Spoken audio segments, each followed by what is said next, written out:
नमस्कार, भक्ति दर्शन समाचारमा स्वागत छ। म रचना श्रेष्ठ। आज मिति 2079 साल जेठ महिनाको 10 गते मंगलबार, ज्येष्ठ कृष्ण पक्षको नवमी तिथि 14:55 बजे उपरान्त दशमी तिथि रहने चन्द्रमा कुम्भ राशिमा। ईस्वीसम्म 2022 मे महिनाको 24 तारिक, शक सम्वत 1944 र नेपाल सम्वत 1142। आज सूर्योदय बिहान 5:13 र सूर्यास्त साँझ 6:50 मा। सर्वप्रथम अहिलेसम्मका प्रमुख समाचार। हिन्दू, बौद्ध, किरात लगायतका धर्मसँग विश्वास जोडिएको मत्स्य पोखरी सङ्खुवासभा जिल्लाको चिचिला गाउँपालिकामा अवस्थित धार्मिक तथा पर्यटकीय स्थल। उक्त पोखरी पर्यटकीय गन्तव्यको रूपमा विकास हुँदै चिचिला गाउँपालिका वडा नम्बर 4 मा पर्ने यो पोखरीमा फोहोर मैला फाल्न नहुने तथा यहाँ रहेका माछा मारेमा अनिष्ट हुने विश्वास। पोखरी नजिकै रहेको मन्दिरमा पूजाआजा गरे चिताएको कुरा पुग्ने जनविश्वास।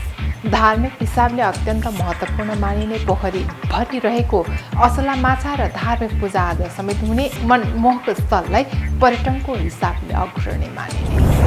विभिन्न ठाउँमा बसोबास गर्दै आएका अल्पसंख्यक धिमाल जाति जात्री पर्व मनाउँदै मोरङको लेटाङ 1 भोगटिनी स्थित राजारानी महाराजा स्थान धिमाल जातिको उद्गम स्थल मानिने सो स्थानमा पूजाआजा गरेपछि जात्री पर्व सुरु हुने परम्परा। भोगटिनीबाट पर्व सुरु भएपछि धिमाल बस्तीको टोलमा जात्री पुग्ने गरेको। यस पर्वमा प्राकृतिक पूजक हिमाल जातिले रोगव्याधि नलागोस्, बाली बिरुवा लगाउने बेलामा वर्षा होस्, जङ्गली जनावरलाई दुःख नदियोस् लगायत कामनासहित सामूहिक रूपमा विशेष पूजाआजा गर्ने चलन। पर्वका अवसरमा विभिन्न मनोकामना राखी विभिन्न देवी देवताको पूजा अर्चना गर्ने परम्परा रहेको। आदिवासीका रूपमा रहेका धिमालहरू जात्री पर्वका अवसरमा हिलोको समेत पूजा गर्ने चलन। नेपालको पहलमा लन्डनमा पहिलो बौद्ध गुम्बा स्थापना गरियो। बौद्ध धर्मावलम्बीहरूलाई आफ्नो धर्म अभ्यास गर्ने केन्द्रको रूपमा केही वर्ष अघि नै गुम्बाको परिकल्पना गरिए अनुरूप गुम्बाको निर्माण गरिएको। गुम्बामा बौद्ध परम्परा अनुसारका नियमित पूजा प्रवचनदेखि विशेष तिथिहरूमा छुट्टै धार्मिक गतिविधिहरू सञ्चालन गरिने। जन्मदेखि मृत्युसम्मका हरेक संस्कारको लागि हरेक दिन गुम्बा खुल्ला रहने। गुम्बामा ध्यान, योग, प्रवचन लगायतका गतिविधिहरू नियमित सञ्चालन गर्दै जाने योजना रहेको। पछिल्लो समय जनसङ्ख्या वृद्धिसँगै मानवीय गतिविधिले अन्तर्राष्ट्रिय रूपमा परिचित भएका जैविक विविधताका क्षेत्र साँगुरिँदै जैविक विविधताका क्षेत्रको रूपमा कैलालीमा पर्ने घोडाघोडी ताल पनि एक जैविक विविधताले महत्त्वपूर्ण सिमसार क्षेत्र मानिने। बाहिरबाट हेर्दा तालको बाहिरी आवरण फेरिएको र भित्र रहेका महत्त्वपूर्ण जैविक विविधताको विषय साँगुरिँदै गएको। पहिला तालबाट पानी बढी भएर बाहिर जाने क्रममा पानीमा भएका कछुवा र माछा मानिसका खेतबारीमा भेटिने गरिएको भए तापनि पछिल्लो समय तालमा पानीको स्रोत घट्नाले जलचर प्राणी समेत घट्दै गएको। कुल 2600 हेक्टर क्षेत्रफलमा फैलिएको घोडाघोडी ताल सन् 2003 मा विश्व रामसार सूचीमा सूचीकृत भई विश्व सिमसार क्षेत्रको रूपमा परिचित हुँदै आयो।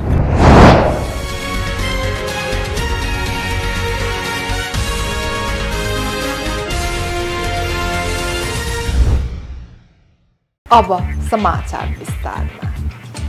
सङ्खुवासभा जिल्लाको चिचिला गाउँपालिकामा अवस्थित धार्मिक तथा पर्यटकीय स्थल मत्स्य पोखरी पर्यटकीय गन्तव्यको रूपमा विकास हुँदै गएको छ। चिचिला गाउँपालिका वडा नम्बर 4 मा पर्ने यो पोखरीमा फोहोर मैला तथा यहाँ रहेका माछा मरेमा अनिष्ट हुने विश्वास रहिआएको छ। यो पोखरी नजिकै रहेको मन्दिरमा पूजाआजा गरे चिताएको कुरा पुग्ने समेतको जनविश्वास रहेको पाइन्छ। पोखरीको माछा मार्दा अनिष्ट हुने विश्वास गरिने यस पोखरीमा ठूलो शक्ति रहेको स्थानीयको भनाइ छ। धार्मिक हिसाबले हिन्दू, बौद्ध, किरात लगायतका धर्मसँग विश्वास जोडिएको यो मत्स्य पोखरी प्रचारको अभावमा ओझेलमा पर्दै गएको स्थानीयको गुनासो रहेको छ। पोखरीभरि रहेको असल माछा र धार्मिक पूजाआजा समेत हुने मनमोहक स्थललाई पर्यटनको हिसाबले अग्रणी मानिन्छ। यस्ता पर्यटकीय स्थलहरू विकासका हिसाब तीव्र भइरहे पनि सडकको स्तर उन्नति र व्यावसायिक वासस्थान हुन आवश्यक रहेको घुम्न आएका आन्तरिक पर्यटकको भनाइरहेको छ। उक्त पोखरीलाई गाउँपालिकाको प्रमुख पर्यटकीय गन्तव्यको रूपमा प्रवर्धन गर्न लागि र पहल सुरु भएको पनि बताइएको छ। हाल डिपिआर नै तयार गरेर विभिन्न धार्मिक आस्थासँग जोडिएको मन्दिर तथा मूर्तिहरूको विकास गरिरहेको बताइएको छ। गाउँपालिकाले सो स्थानमा शिवलिङ्ग र बसाएको मूर्ति स्थापना गरेको छ। यो पोखरीमा वर्षेनी हरिबोधिनी एकादशी पछिको पूर्णिमामा मेला लाग्ने गरेको बताइन्छ। विभिन्न ठाउँमा बसोबास गर्दै आएका अल्पसंख्यक धिमाल जातिको जात्रा पर्व अहिले मनाउँदैछन्। मोरङको लेटाङ एक भोगटेनी स्थित राजारानी महाराजा स्थान धिमाल जातिको उद्गम स्थल मानिने सो स्थानमा पूजाआजा गरेपछि जात्रा पर्व सुरु हुने परम्परा रहेको छ। भोगटेनीबाट पर्व सुरु भएपछि धिमाल बस्तीको टोलमा जात्रा पुग्ने गर्दछन्। यस पर्वमा प्राकृतिक पूजक धिमाल जातिले रोगब्याध नलागोस्, बाली बिरुवा लगाउने बेलामा वर्षात होस्, जङ्गली जनावरले दुःख नदियोस् लगायतका कामनासहित सामूहिक रूपमा विशेष पूजाआजा गर्ने गर्दछन्। धिमाल जातिले पर्वका अवसरमा विभिन्न मनोकामना राखी विभिन्न देवी देवताको पूजा अर्चना पनि गर्ने परम्परा रहेको छ।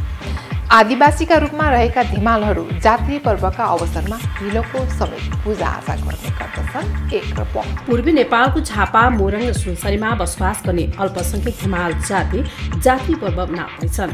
मोरङको लेटाङ एक भोगटेनी स्थित राजा रानी महाराज स्थान धिमाल जातिको उद्गम स्थल मानिन्छ। सोही स्थानमा पूजाआजा गरेपछि जात्रा पर्व सुरु हुने परम्परा रहेको छ। अघिल्ला 2 वर्ष कोरोनाले प्रभावित भएको जात्रा पर्वलाई यस वर्ष उल्लासमय रूपमा मनाउँदैछन्। यो पर्व वैशाख 2 गतेदेखि सुरु हुन्छ। भोगटेनीबाट पर्व सुरु भएपछि धिमाल बस्तीको टोलमा जाति पुग्ने गर्छन्। प्रकृति पूजक धिमाल जातिले रोगव्याधि नलागोस्, बाली बिरुवा लगाउने बेलामा वर्षात होस्, जङ्गली जनावरले दुःख नदियोस् लगायत कामना सहित सामूहिक रूपमा विशेष पूजाआजा गर्ने गर्छन्। परापूर्वकालमा धिमाल जातिले प्राकृतिक तथा वन्यजन्तुबाट आउने अप्ठ्यारो र समस्या समाधान गर्न ग्रामथानमा पूजा गर्दा कामना पूरा भएपछि यसलाई निरन्तरता दिँदै जात्रा बनाउन थालेको जनविश्वास छ। सामूहिक पूजा वा जात्रा नयाँ वर्षको पहिलो चाड भएकाले सालभरि कसैलाई पनि रोगव्याधि नलागोस्, शोक नपरोस् र सुख शान्ति साओस् भन्ने कामनाका साथ यो पर्व मनाइन्छ। यस पर्वमा विभिन्न मनोकामना राखी विभिन्न देवी देवताको पूजा अर्चना गर्ने परम्परा रहेको छ।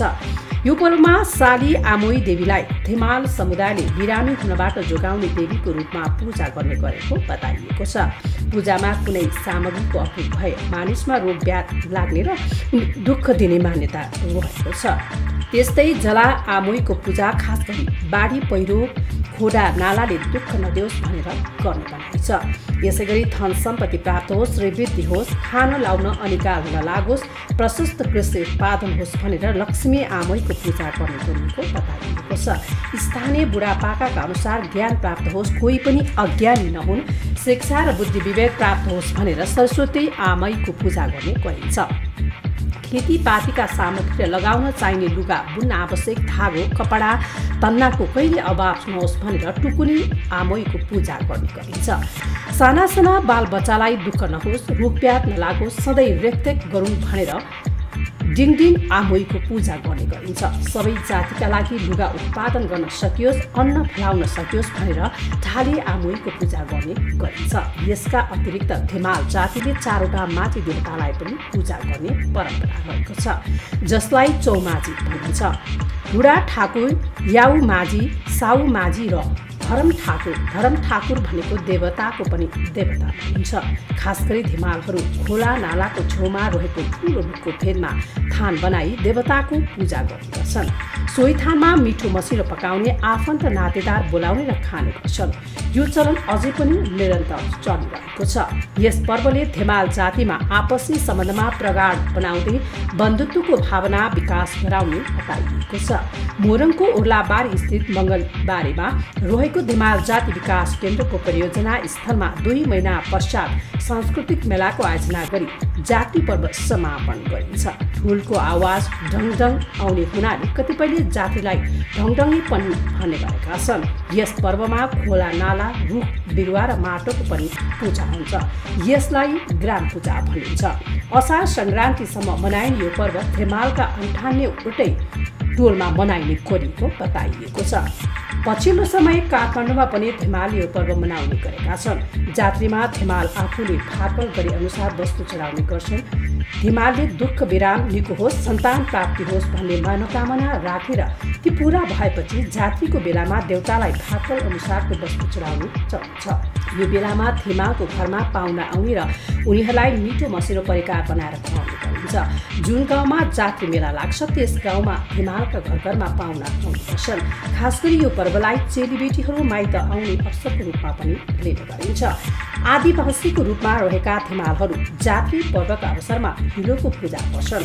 नराम्रो जस्तो लाग्ने हिलोबाट मानव जातिलाई पालन पोषण गर्ने राम्रो अन्नको उत्पादन हुन्छ भन्ने मान्यता रहेकोले यसरी पूजा गर्ने गरिएको बताइन्छ। नेपालीको पहलमा लन्डनमा पहिलो बौद्ध गुम्बा स्थापना गरिएको छ। बौद्ध धर्मावलम्बीहरूलाई आफ्नो धर्म अभ्यास गर्ने केन्द्रको रूपमा केही वर्ष अघि नै गुम्बाको परिकल्पना गरिए अनुरूप गुम्बाको निर्माण अहिले गरिएको जनाइएको छ।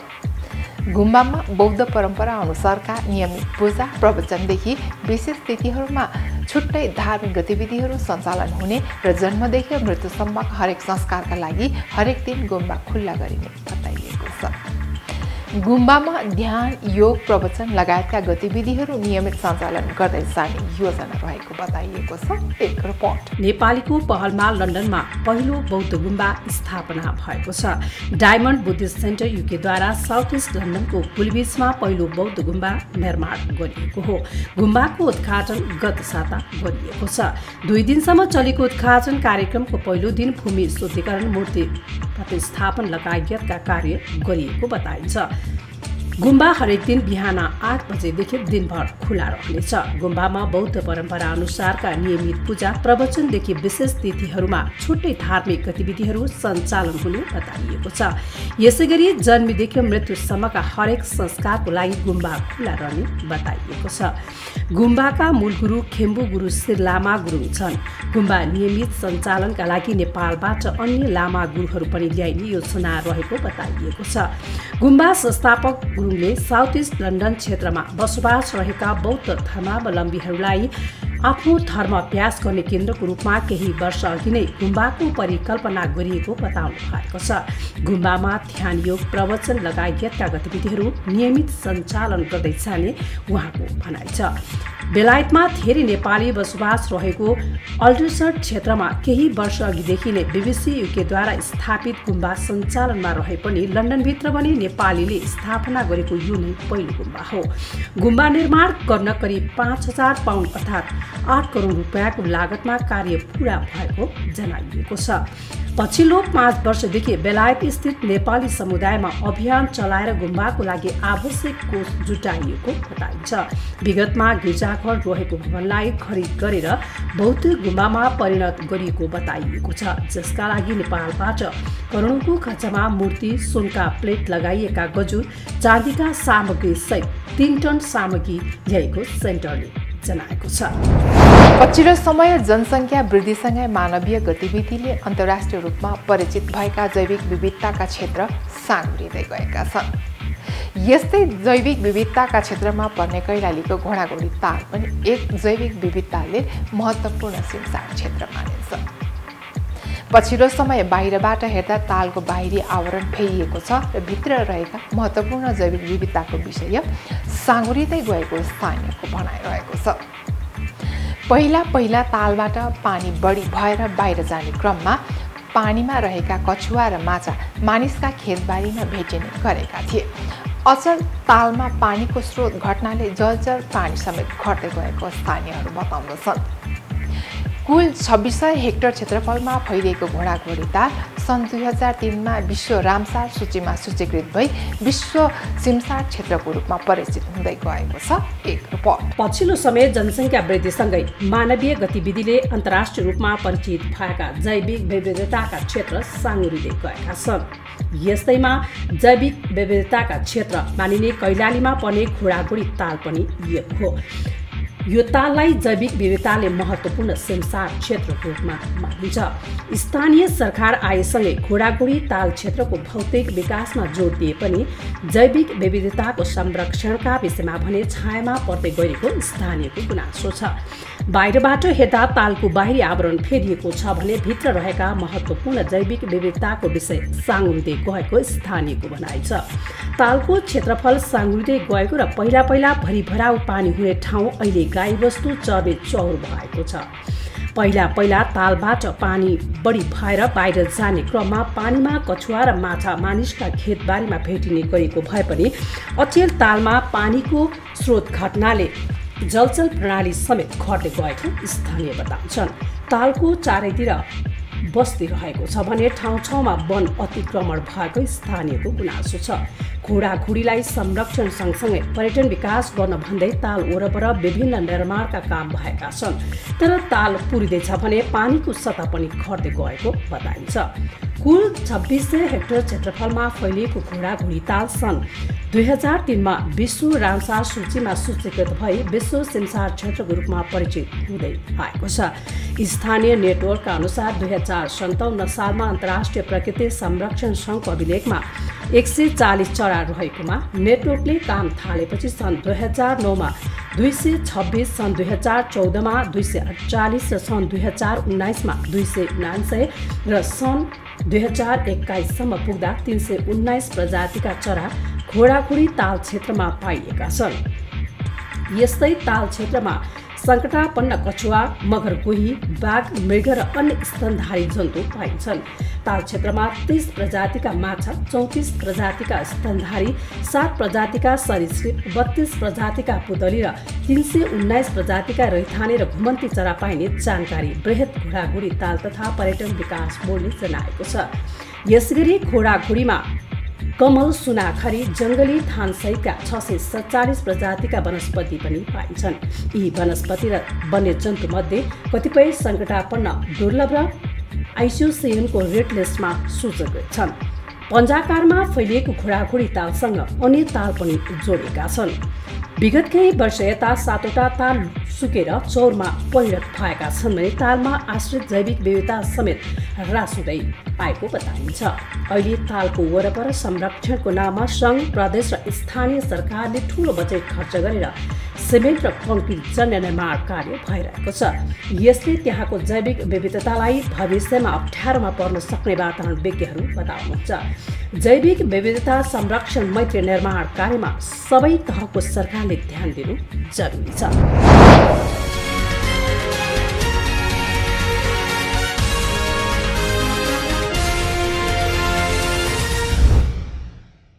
अहिले हामी भक्ति दर्शन समाचारको अन्त्यमा आइसकेका छौँ। जाँदा जाँदै प्रमुख समाचार पुनः एकपटक। हिन्दू, बौद्ध, किराँत लगायतका धर्मसँग विश्वास जोडिएको मत्स्य पोखरी सङ्खुवासभा जिल्लाको चिचिला गाउँपालिकामा अवस्थित धार्मिक तथा पर्यटकीय स्थल। उक्त पोखरी पर्यटकीय गन्तव्यको रूपमा विकास हुँदै चिचिला गाउँपालिका वडा नम्बर 4मा पर्ने यो पोखरीमा फोहोर मैला फाल्न नहुने तथा यहाँ रहेका माछा मारेमा अनिष्ट हुने विश्वास। पोखरी नजिकै रहेको मन्दिरमा पूजाआजा गरे चिताएको कुरा पुग्ने जनविश्वास। धार्मिक हिसाबले अत्यन्त महत्त्वपूर्ण मानिने पोखरी भरि रहेको असला माछा र धार्मिक पूजाआजा समेत हुने मनमोहक स्थललाई पर्यटनको हिसाबले अग्रणी मानिने। विभिन्न ठाउँमा बसोबास गर्दै आएका अल्पसंख्यक धिमाल जाति जात्री पर्व मनाउँदै मोरङको लेटाङ 1 भोगटिनी स्थित राजारानी महाराजा स्थान धिमाल जातिको उद्गम स्थल मानिने सो स्थानमा पूजाआजा गरेपछि जात्री पर्व सुरु हुने परम्परा। भोगटिनीबाट पर्व सुरु भएपछि धिमाल बस्तीको टोलटोलमा जात्री पुग्ने गरेको। यस पर्वमा प्राकृतिक पूजक हिमाल जातिले रोगव्याधि नलागोस्, बाली बिरुवा लगाउने बेलामा वर्षा होस्, जङ्गली जनावरलाई दुःख नदियोस् लगायत कामनासहित सामूहिक रूपमा विशेष पूजाआजा गर्ने चलन। पर्वका अवसरमा विभिन्न मनोकामना राखी विभिन्न देवी देवताको पूजा अर्चना गर्ने परम्परा रहेको। आदिवासीका रूपमा रहेका धिमालहरू जात्री पर्वका अवसरमा हिलोको समेत पूजा गर्ने चलन। नेपालको पहलमा लन्डनमा पहिलो बौद्ध गुम्बा स्थापना गरियो। बौद्ध धर्मावलम्बीहरूलाई आफ्नो धर्म अभ्यास गर्ने केन्द्रको रूपमा केही वर्ष अघि नै गुम्बाको परिकल्पना गरिए अनुरूप गुम्बाको निर्माण गरिएको। गुम्बामा बौद्ध परम्परा अनुसारका नियमित पूजा प्रवचनदेखि विशेष तिथिहरूमा छुट्टै धार्मिक गतिविधिहरू सञ्चालन गरिने। जन्मदेखि मृत्युसम्मका हरेक संस्कारको लागि हरेक दिन गुम्बा खुल्ला रहने। गुम्बामा ध्यान, योग, प्रवचन लगायतका गतिविधिहरू नियमित सञ्चालन गर्दै जाने योजना रहेको। पछिल्लो समय जनसङ्ख्या वृद्धिसँगै मानवीय गतिविधिले अन्तर्राष्ट्रिय रूपमा परिचित भएका जैविक विविधताका क्षेत्र साँगुरिँदै जैविक विविधताका क्षेत्रको रूपमा कैलालीमा पर्ने घोडाघोडी ताल पनि एक जैविक विविधताले महत्त्वपूर्ण सिमसार क्षेत्र मानिने। बाहिरबाट हेर्दा तालको बाहिरी आवरण फेरिएको र भित्र रहेका महत्त्वपूर्ण जैविक विविधताको विषय साँगुरिँदै गएको। पहिला तालबाट पानी बढी भएर बाहिर जाने क्रममा पानीमा भएका कछुवा र माछा मानिसका खेतबारीमा भेटिने गरिएको भए तापनि पछिल्लो समय तालमा पानीको स्रोत घट्नाले जलचर प्राणी समेत घट्दै गएको। कुल 2600 हेक्टर क्षेत्रफलमा फैलिएको घोडाघोडी ताल सन् 2003 विश्व रामसार सूचीमा सूचीकृत भई विश्व सिमसार क्षेत्रको रूपमा परिचित हुँदै आयो। अहिलेलाई भक्ति दर्शन समाचार यति नै। सामाजिक सञ्जाल मार्फत हामीसँग जोडिनका लागि फेसबुक तथा ट्विटरमा लाइक तथा फलो गर्न सक्नुहुनेछ भने युट्युब मार्फत पनि हामीलाई प्रत्यक्ष हेर्न सक्नुहुनेछ। त्यस्तै कुनै सल्लाह, सुझाव तथा प्रतिक्रिया भएमा bhaktidarshan@emountaintv.com मा हामीलाई पत्रचार गर्न सक्नुहुनेछ। धर्म, संस्कृति र संस्कारको संवाहक भक्ति दर्शन टेलिभिजन HD हेर्दै रहनुहोला। नमस्कार।